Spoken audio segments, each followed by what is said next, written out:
Hello, my friend, and welcome to Pro Wrestling Daily. My name is Aaron Machbitz. So more information continues to come out about Xavier Woods and Kofi Kingston leaving WWE. So the news broke a few days ago that they were leaving WWE, and it was a massive deal. Because in your heart, you thought Kofi Kingston and Xavier Woods were lifetime WWE people, and nothing would take them away from WWE. Well, one thing did: the fucking utter stupidity and the corporate greed of TKO and WWE has taken them away from WWE, and who knows if they will return. Most people think they will return in 5 or 6 years for like one more run, a ladder match, a WrestleMania moment, and then get inducted into the Hall of Fame. And maybe that's true, but as of right now, WWE is trending downwards in terms of internal frustration, superstar frustration, money, greed, things of that nature. Now, the rumors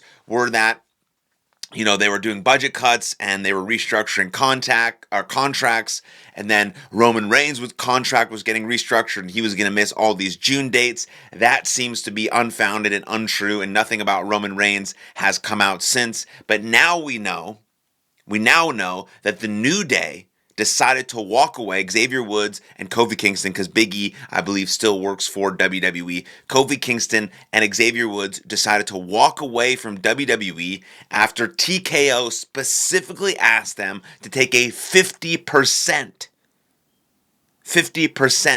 pay cut this year after signing new 5-year deals in 2025. So they sign 5-year deals in 2025, which then maybe in 2030, they probably then wrap up their careers, go to the Hall of Fame in 2032, and it's a beautiful thing, right? But instead, a year later, TKO goes to them and says, hey, I know we restructured your deals. You signed new contracts last year in 2025. Great. We're happy to have you, but we're going to cut that by 50%. That's unheard of. Not 5%, not 2%, not 3%, not 10%, not even 30%, not even 40%, but fucking half of your money that we just did 1 year ago is boom. And just like the smart business people that Xavier Woods and Kofi Kingston are, and I assume they saved over their long historic careers. We know Xavier Woods does a bunch of other stuff outside of WWE. I'm not sure what Kofi Kingston does, but I know he's made good money because he's had a very successful career. But 50% of your salary getting cut is insane. And it's like so fucking disingenuous and gross behavior from TKO that, of course, they should walk away.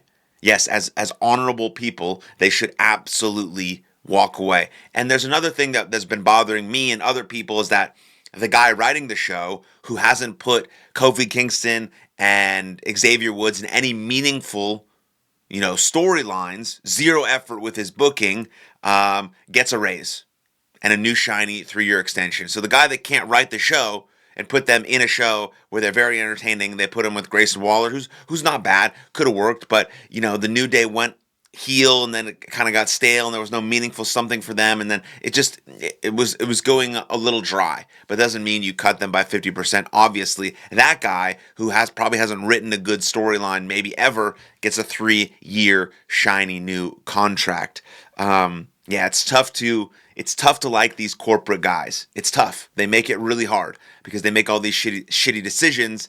And then you look at, what are the TKO executives making? Well, of course, the executives, the people that run the company, are always going to make more than the employees, because the wrestlers, even though they're the most important part of WWE, because if there are no wrestlers, there is no show, there is no money coming in. It's that fucking simple. But they do not own anything. They barely own their contracts. They're technically independent contractors where they have to pay for their own gear, their own merch, not their own merch, their own gear, their own hotels, their own flights, everything. They have to pay for everything. That's why having a large contract is super important. Now, if you're on the main roster, the minimum salary is $350,000. So it's pretty good, right? That's not the minimum salary in NXT. I bet the minimum salary in NXT, if I had to guess, is probably like $70,000, maybe even less. right? So if you move up to the main roster, which is why a lot of people want to get moved up to the main roster. One, it's a bigger show. It's Raw, it's SmackDown, it's WrestleMania potentially, but you get immediately more money. But there's also immediately more costs that you have to cover from traveling, getting new gear, hotels, flights, all this type of stuff is all on you. Food, whatever the case may be. Yeah, of course, there's catering at the one show that they do. And so there's a lot of extra money, time spent into being a WWE superstar. Of course, it's a good, hard job. And so, yeah, minimum salary there is $350,000, which is a good living, of course. But they're just kind of cogs in the wheel, the wrestlers. They're just cogs in the wheel. They're the most important cog in the wheel. There would be no wheel if there weren't any wrestlers. But the people who own everything, who run everything, will always make more money. And this is what the TKO executives' pay packages were for 2025. Ari Emanuel took home $67.4 million. Mark Shapiro took home $42.6 million. And Nick Khan took home $24.3 million. I believe Roman Reigns is the highest paid WWE superstar right now. I think his contract is worth $15 million, which again was rumored to be restructured, but that's not happening. We just kind of talked about how the New Day walked away from WWE in a very smart decision, the end of an era. And then I think WWE did ask Xavier Woods if he wants to be on kind of like a Tyler Breeze situation so they can use Xavier Woods for their WWE game and things of that nature, because Xavier Woods has built kind of this video game audience, very much so. People love him for that. And so maybe you'll see Xavier Woods in kind of the same domain situation as Tyler Breeze, or maybe you'll just see Xavier Woods completely go and be Austin Creed and live his life and let his creativity fly somewhere else. Who knows what's going to happen with Kofi Kingston? Most people think they're going to sign with AEW, and most people think if they do sign with AEW, it's going to be a huge deal and some sort of tipping point in the WWE sort of AEW world battle war thing that's not really happening, that could happen. AEW needs a little bit more steam to make that happen, and maybe New Day is that steam to make that happen. But of course, the executives are going to make more. They own it, they run it, that's the deal. Roman Reigns makes a good chunk.